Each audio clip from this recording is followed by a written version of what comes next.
Ladies and gentlemen, for those of you who I haven't previously met, my name is Kai Carmody, and I am the Canadian National Director of the Canada-US Law Institute.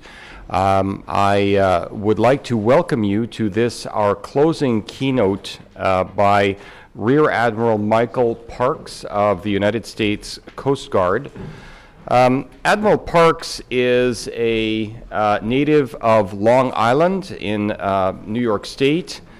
He is currently, and since April 2010, the district commander, the operational commander of the 9th Coast Guard, the 9th District Coast Guard, which spans the 5 Great Lakes, the St. Lawrence Seaway, and parts of the surrounding states, including 1,500 miles of international border.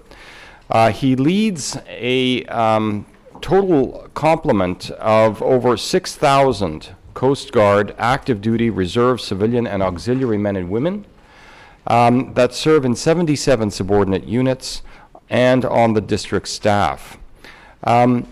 He has asked me in my remarks to let you know that he most recently served, prior to this posting, as the Deputy Director of Operations for Headquarters, United States Northern Command, where he was the principal advisor to the U.S. NORTHCOM commander on all operational matters and provided strategic guidance to plan and execute missions within the U.S. NORTHCOM area of responsibility. So very broad responsibilities there, and somebody who has been tasked in the past with putting together a bilateral approach to security and defense issues.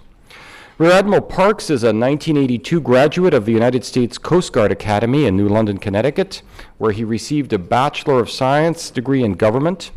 In 1994, Rear Admiral Parks attended the George Washington University for further study, where he received a Master in Public Administration.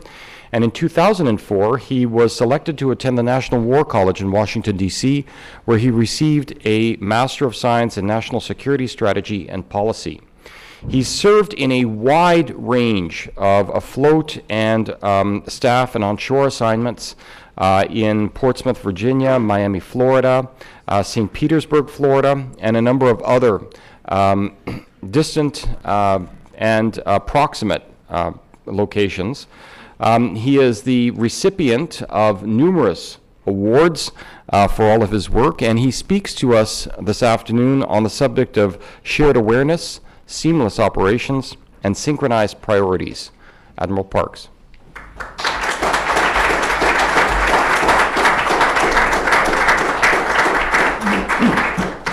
Well, thank you, Kai, for that kind introduction, and it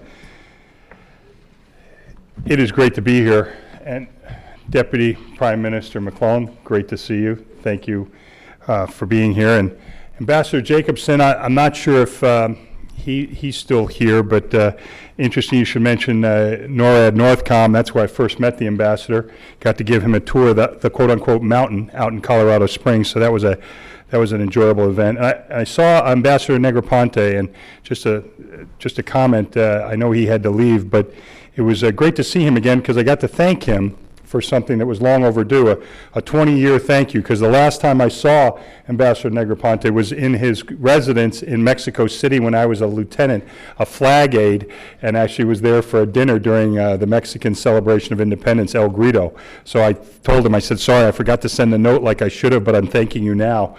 So it was great to see him.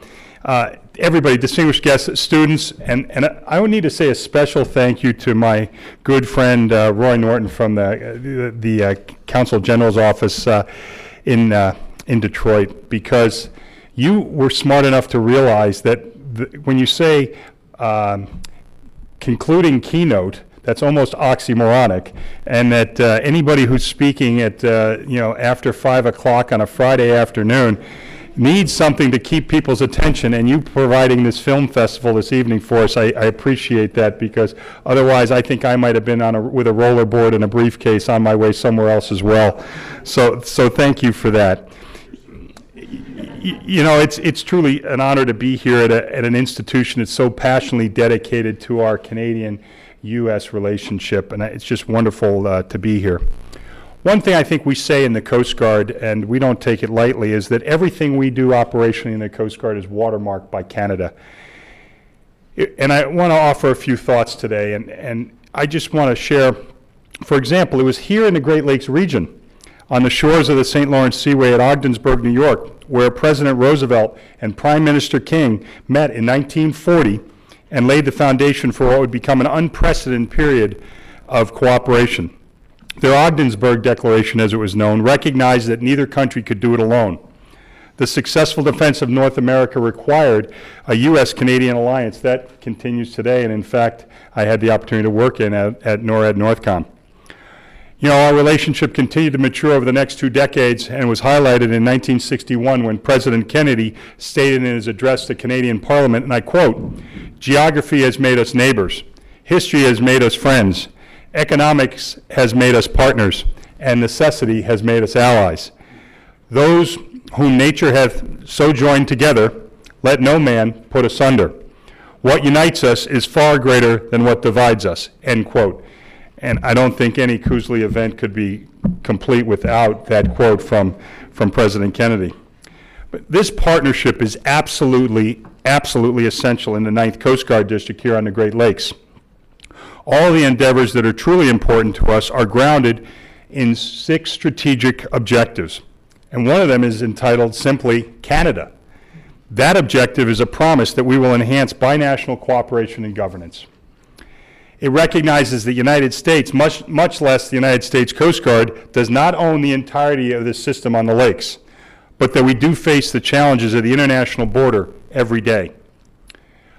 Our efforts to define and refine border policy and capability guide our thinking. Our shared border with Canada is unique.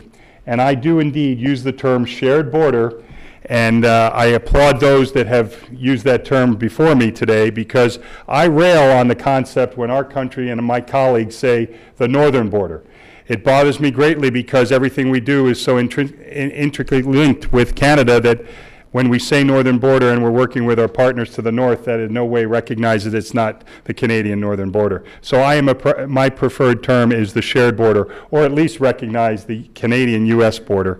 And so I appreciate people who recognize that distinction, because I don't think it is as fine as people would like to say it. But border security here on the lakes is actually maritime border security. Aside from bridges and tunnels, our 1,500-mile border in the Great Lakes is indeed a maritime border. It's about the same length as that border from San Diego, California to Brownsville, Texas, which seems to get much more notoriety. Once a commercial vessel enters the Great Lakes system, it has an equal opportunity access to both countries because it is such an accessible border as well. Another thing, we can't forget that the 8 states in the United States that surround the Great Lakes are the home of over 4.5 million registered vessels. That's more than 1/3 of the registered vessels in all the United States. And then throw on top of that in the 2 provinces, there's over 1 million recreational vessels. So that's over 5.5 million vessels that ply the waters of the Great Lakes. Always mindful, I'm sure, of the border. Another thing, seasonal changes and the diverse character of the Great Lakes present additional challenges to our security capabilities along this border. So all that to say is I'm excited to speak to you today about this Beyond the Border initiative. This year's theme is particularly relevant to Coast Guard operations. We're charged with both maritime security and facilitating maritime trade. The tension between those 2 priorities is something felt at Coast Guard commands throughout the Great Lakes. And we have 75 different Coast Guard, U.S. Coast Guard commands ranging from Messina, New York, all the way to Lake of the Woods, Minnesota. The Beyond the Border initiative is indeed a massive undertaking that already has a great deal of momentum. At its heart is North America's need to remain competitive with the rest of the world. A transformation has begun. We see it in the growth of Canadian and U.S. reciprocal agreements, and we see it in how our treatment of people crossing the border is changing even today. The binational cooperation we have today is unparalleled. It's already the envy of the world, and on the horizon is a kind of border transparency like we've never seen before. Now, as we all know, President Obama and Prime Minister Harper issued the Beyond the Border Declaration that articulates, and I think clearly articulates, a shared vision for perimeter security and economic competitiveness. It recognizes the interdependence of our security and economic relationships along our shared border. And as a Coast Guard commander keeping watch along that border, I can say confidently that I feel that is exactly the right approach. It's an approach that upholds the sovereignty of each country. It values and respects the separate legal frameworks that protect privacy, civil liberties, and human rights. It encourages job creation and economic growth. And it forges us together in partnership to develop, implement, manage, and monitor security initiatives. It is these initiatives that invoke our central question here today: will perimeter security trump trade? Now, Ambassador Jacobson, fortunately, is not here, and he answered that question first off this morning, but I did not have the value or the benefit of Ambassador Jacobson's insight and wisdom that I could actually, question the assumption of the question. I just couldn't even go there. So I came up with an answer, and that answer I thought could only please a room full of legal scholars. And my answer to that question is, it depends.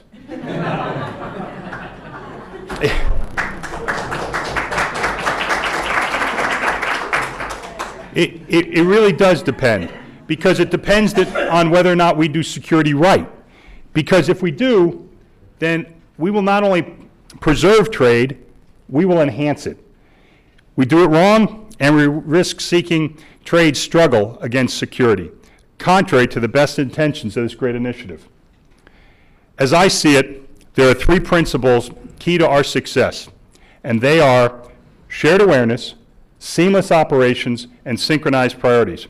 And I'll start with synchronized priorities because shared awareness and seamless operations depend on it. First and foremost, I think it maybe goes without saying, but I'm one of those guys that says it anyway, that the Beyond the Border Agreement, I think, gives us all the top cover we need to have a sense of synchronized priorities. That's what that agreement is all about. As Beyond the Border stakeholders, we must synchronize our security and trade priorities. We can do that by making sure security measures are coordinated and collaborative. Excuse me. They also need to be transparent so they're clearly understood by everyone involved, and they must be repeatable. And to a certain extent, they really must be predictable to industry without sacrificing security. Ask any member of industry what's important to them, and they will tell you predictability. It's hard to imagine success without synchronized priorities.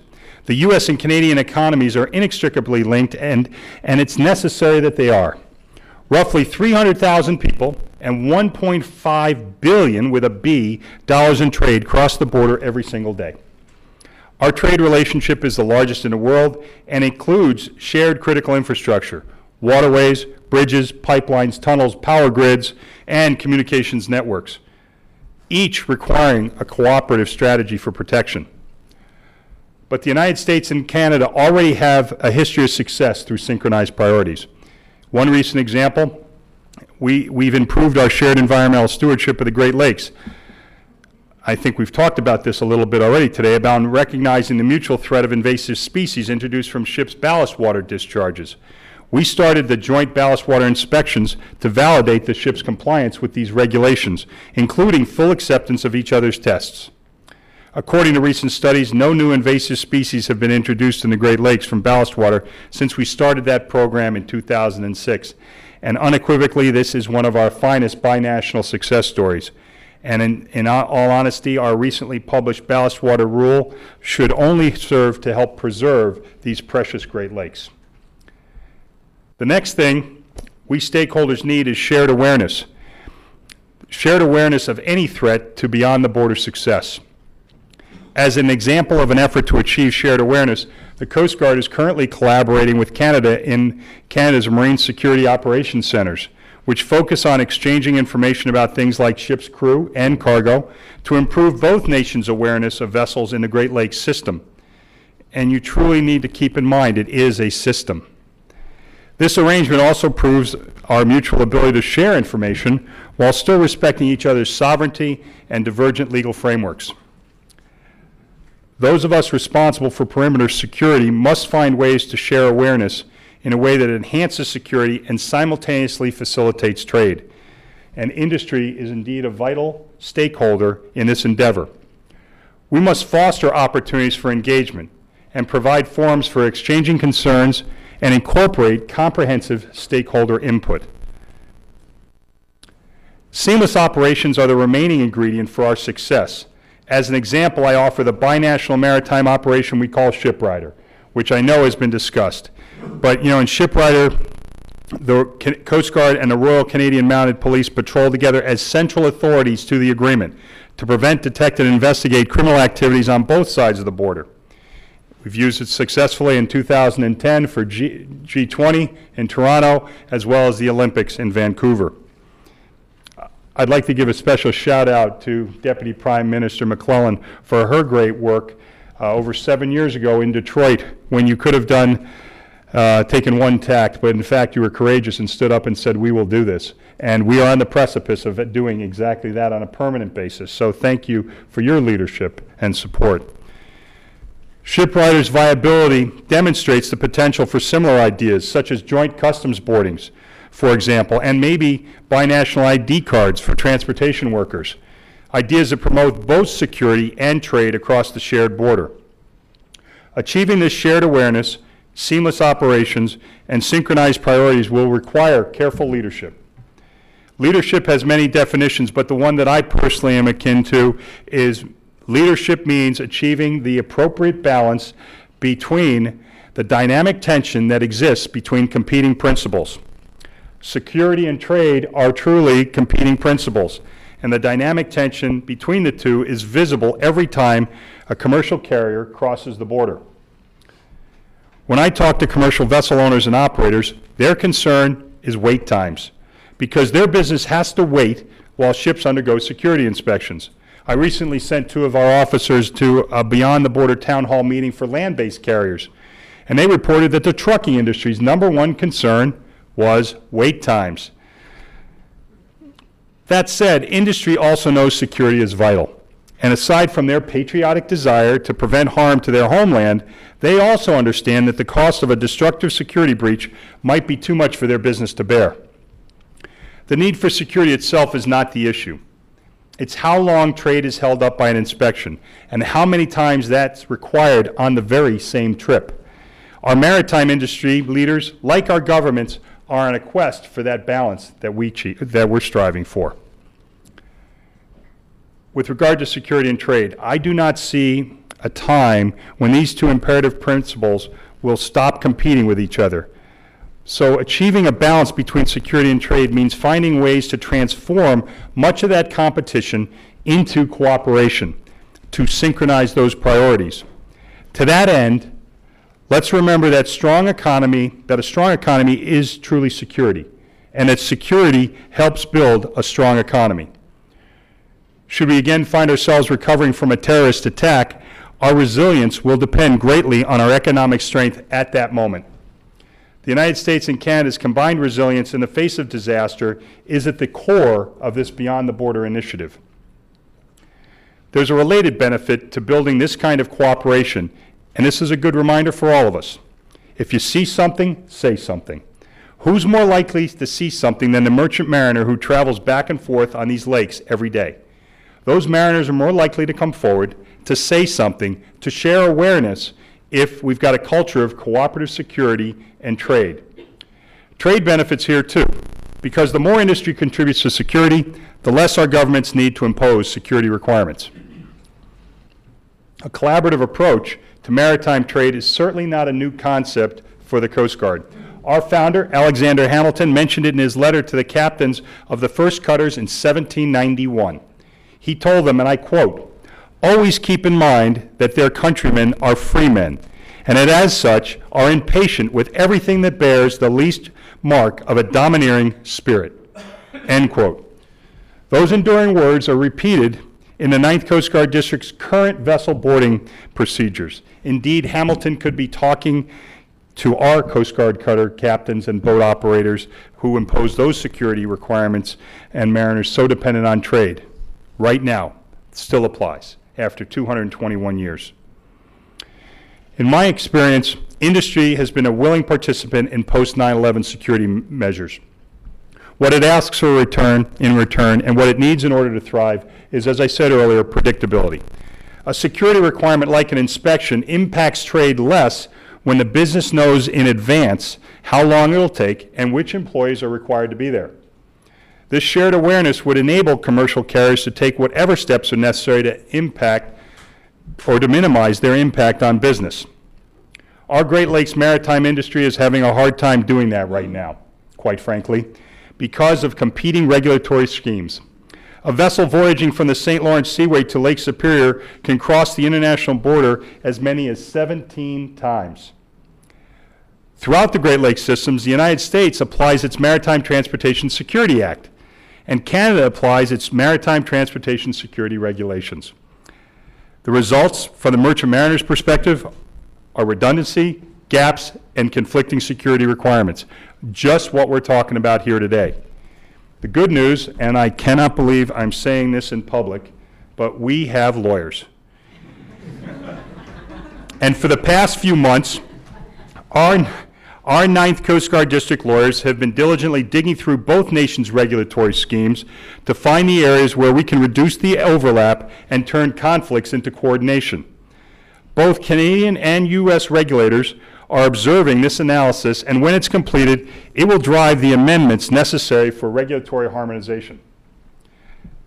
That harmonization will bring predictability to the industries we regulate. It will synchronize priorities, and it will demonstrate how security can actually enhance trade. Now, the Coast Guard has already joined with its Canadian counterparts to reduce the number of redundant merchant vessel security inspections. Together, we formed the Joint Initial Verification Team in Montreal. Now, instead of slowing trade with a series of U.S. and Canadian security checks, we can do one binational verification as the vessels enter the Great Lakes systems in Montreal. It is a seamless operation that reduces the time industry spends on security measures. The time saved is key. Truly, every minute counts. And industry is understandably more likely to invest in security when it sees that it'll benefit trade and their bottom line. Our security measures need to show more benefits like that. If they do, I'm confident more industry cooperation is sure to follow. Successes like that also highlight how critically important the Coast Guard's relationship is to Transport Canada's safety and Transport Canada's security. I suppose it helps that we're both working under the same mandate. Both our chief executives said, get your heads together and fix this. Since then, the Coast Guard and Canadian partners have collaborated as members of specific working groups under the United States-Canada Regulatory Cooperation Council, which was mandated by those same chief executives, and I quote, to work together to promote economic growth, job creation, and benefits to our consumers and businesses through increased regulatory transparency and coordination. End quote.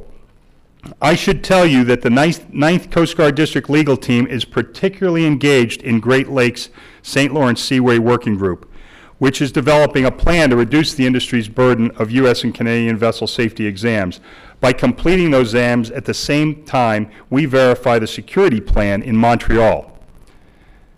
Because as trade and security are linked, so are safety and security. This idea raises the possibility of a binational field office in Montreal, a one-stop shop for more efficient regulatory inspections. Another example of seamless operations resulting in more efficient trade. Our vision paper on that topic has already been endorsed by Transport Canada. You know, our Coast Guard legal team here in Cleveland is also researching questions of U.S.-Canadian information sharing. And I know often that is the 800-pound gorilla in the room. But that relationship is critical, and not only are these great examples of progress, but I'm hoping they sound attractive to burgeoning attorneys, because I promised our legal staff that I'd do my best to help recruit here.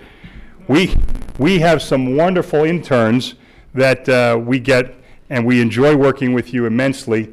In fact, the Coast Guard just hired an intern just recently from as a full-time Coast Guard lawyer. So this is a great partnership. And I must ask, are there any students in here who actually have taken any classes with any of our Coast Guard attorneys? Anybody? Okay, only a couple willing and brave enough to admit that, but I'll just note that for the record. And if in fact the questions are too hard, I'll know where to look.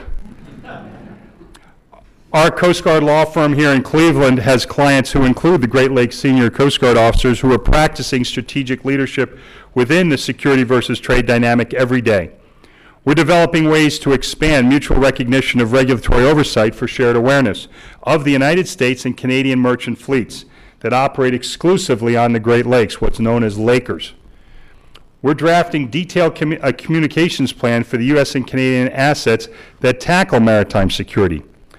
To underscore the importance of seamless operations, we're even working on the idea to have a Canadian representative positioned inside our 9th Coast Guard District Command Center here in Cleveland.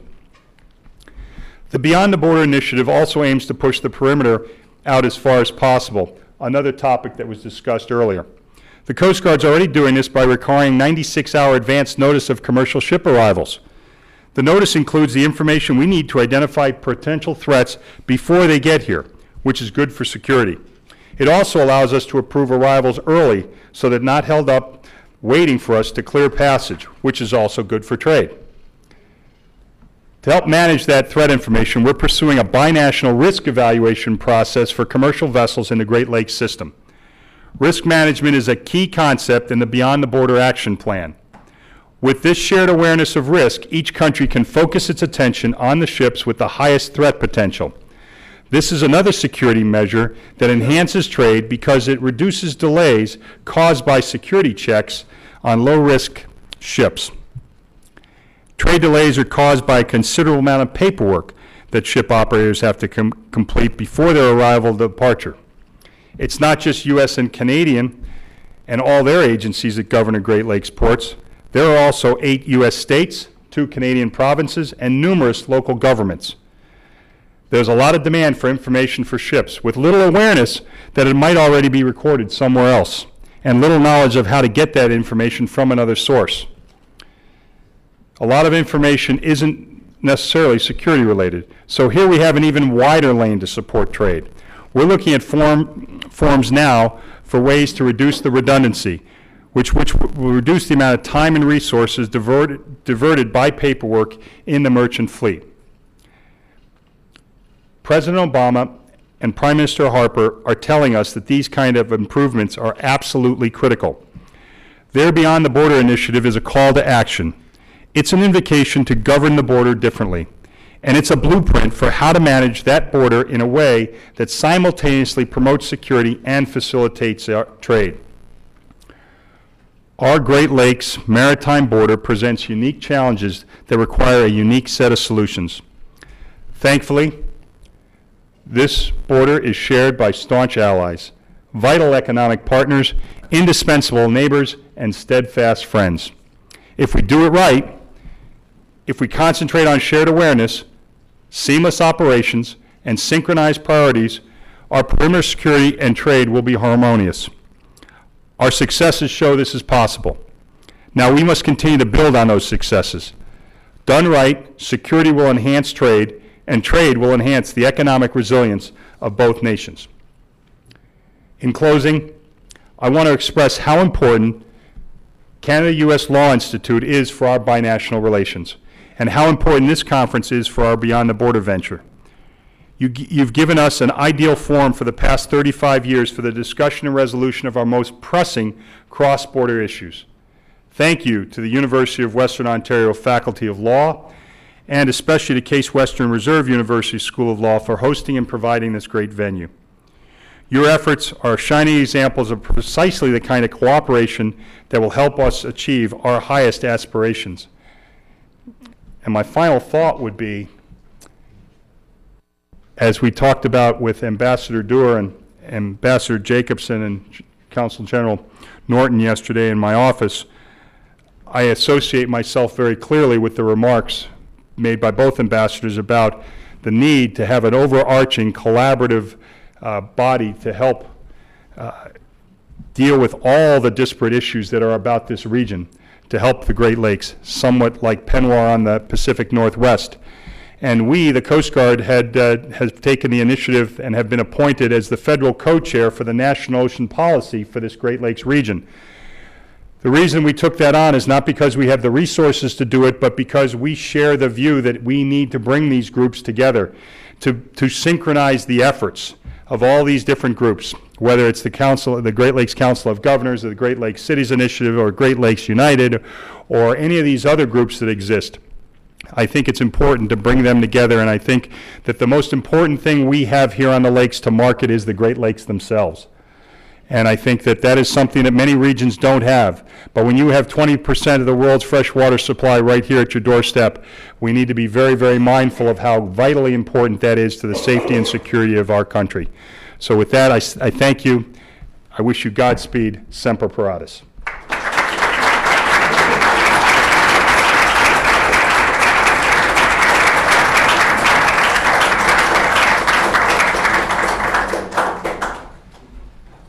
Admiral Parks, you have given us a very stirring ending to our conference this year here in Cleveland. Those were tremendously capacious and I think far-seeing remarks that helped to bring this conference to a close. And as a token of our great esteem for those nights that you're out on the water and it's cold and chilly, we thought we would give you this Canada U.S. Law Institute coverlet. So thank you very much. Thank you very much. Thank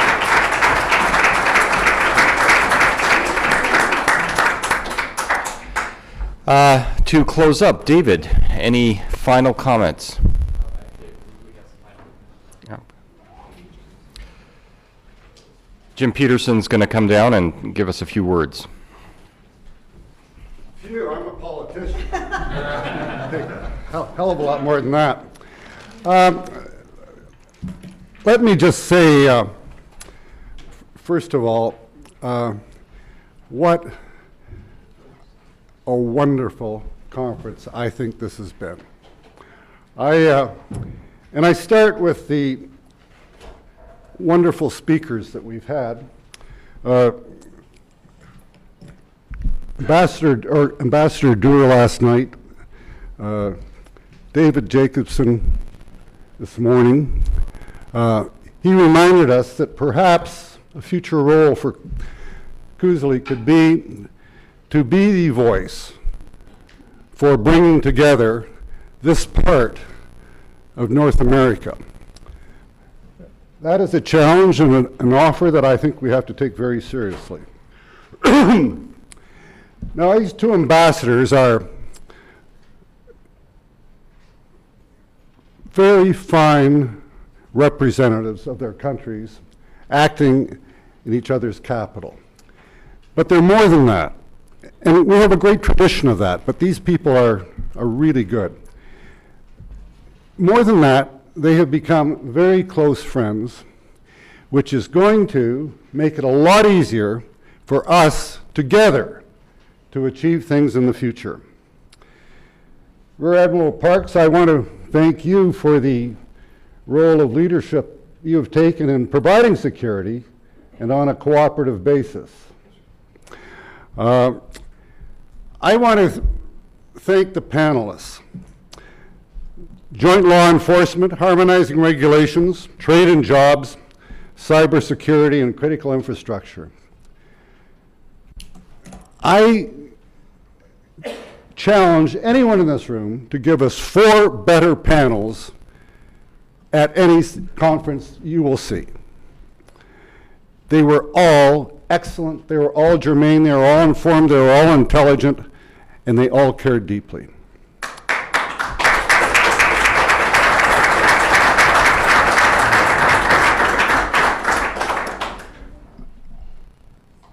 The Professor Katz's awarding to Sidney Picker of the Henry King Award is a great tradition of CUSLI.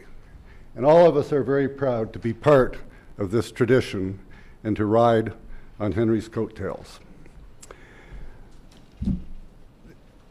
I want to thank Deans Mitchell and Dean Scott for your unswerving support for our efforts here and for making this possible. I want to thank Kai Carmody and Michael Scharf for the leadership you've taken in your universities and in working with us. I want to thank the Executive Committee. I know how much they have contributed through their intelligence and through their experience with CUSLI to building a stronger future. And I particularly want to thank our new Executive Director, David Corcoran. David, where are you? Oh, you're over here. David is new to it this year, and he came on, and it's not easy to deal with the Executive Committee or anybody else. He threw himself into this with great intelligence, great enthusiasm, great collaboration, and I thank you, David, for putting together the team here that made today possible.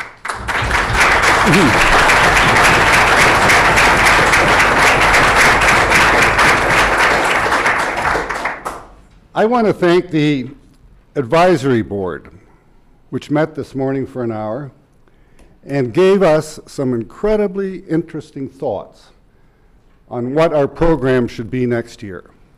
And David, this is your leadership again. We've got to start early, and we hope to have the topic firmed up within no more than a few weeks. And this, again, is the type of leadership that David's giving us. And the advisory board, we want to see you playing a much bigger role in the future. I want to thank John Negroponte, because in his words, and I'm going to paraphrase them, the Canada-US relationship is an historic and enduring one. We are neighbors, friends, and allies, and in this era, we need to work together bilaterally, regionally, and globally to grasp the opportunities of and face the challenges of the new globalization. Now, what better statement of message could there be for CUSLI in the future?